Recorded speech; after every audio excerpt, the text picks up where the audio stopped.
laišką nuo pavasario. Tas niekšas man taip ilgai nerašė. Nuo praeitų metų jis prapuolė tarsi į vandenį. Nei pavasario laiško, nei žinutės, nei skambučio.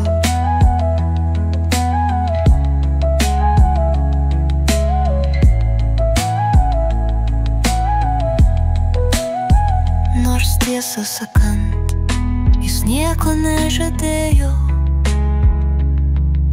Žiūrėjau į jį akimis pilnomis vilties. Jis mane erzino ir rodė dėmesį. Ne vieną dieną, ne 2, o 3 mėnesius iš eiliaus. Kiekvieną rytą vos pravėrus langą, jis glostė mano plaukus pirštais.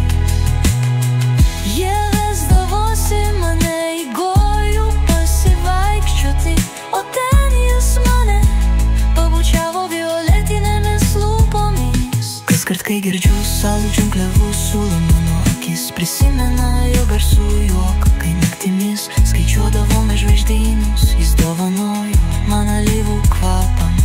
Ir jau pražydo visi žiedai. Visas sodas buvo pilnas žiedų. Net takas buvo padengtas obelų žiedlapiais. Tuo metu rinkome pienių žiedus vynui. O tada jis staiga dingo. Bet šiandien neslėpiau džiaugsmo. Jis parašė: aš grįžtu tavo